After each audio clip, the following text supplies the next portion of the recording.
Transgender is an umbrella term that covers transsexuals, cross-dressers, and transgender persons, generally meaning that a person's physiological sex is at odds with their physiological views of their sex.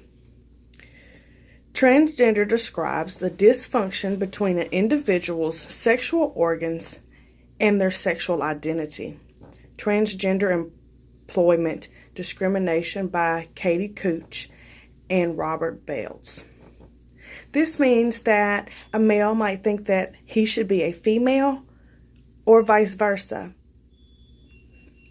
Most people that are not transgender wonder what is a person's dysfunction or disorder that would make a person want to change their sex or dress as the opposite sex. Why would a male want to dress up in heels and dresses, right? The answer to the question is very simple. The person has some kind of disorder. The medical diagnosis is gender identity disorder or gender dysphagia. Transgender employment discrimination by Katie Cooch and Robert Bates. Title VII of the Civil Rights Act of 1964 covers race, color, religion, sex, and national origin. Only the sex that is covered by this act is male, that is male, and female, that is female. Which means if you are a male and you have a sex change to a female, you are not covered by this law. Or if you are a female and have a sex change, you are not covered by this law. Transgender discrimination by Katie Cooch and Robert Bales. When we are sick or in need of emergency help, we would believe that anyone gets the same treatment as any person in the world that is having the same problem that we are, right? We go to the doctor for the flu, you would get treated the same way I would. The statement is only true if you're not a transgender. Depending on the place of treatment, 19% of transgenders were denied care altogether.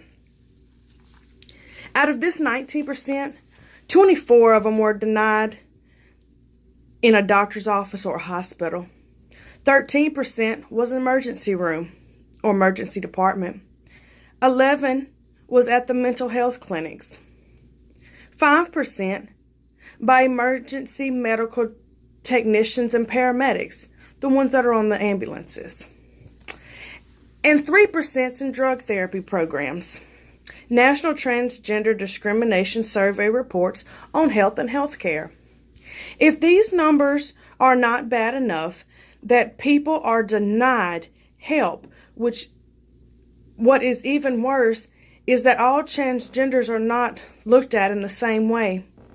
Male to female transgenders are denied 22%, while female to males transgenders are only denied 19%.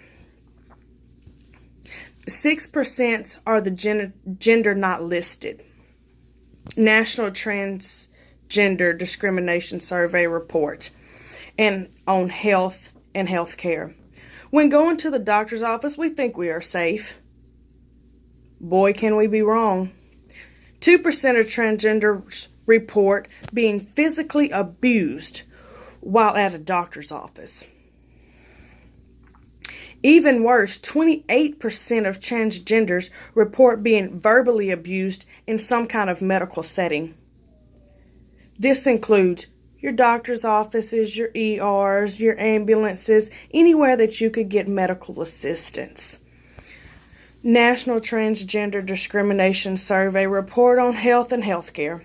In 2018, National Center of Transgender Equality and National Gay and Lesbian Task Force did a nationwide study of anti-transgender discrimination in the U.S.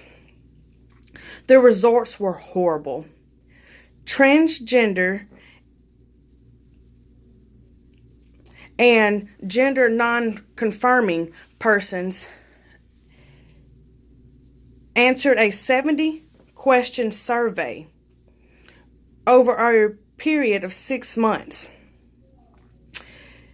There were 6,450 reported discrimination on abuse at home, schools, in public, at work, as well as with the landlords, doctors, judges, and even police officers.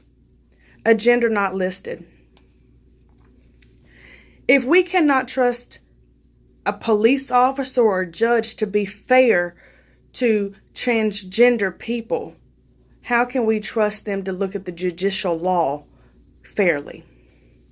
Even though Title VII of the Civil Acts of 1964 does not cover the transgender people, we should not have to live in a world that they are denied health care or abused by people we all should be able to trust.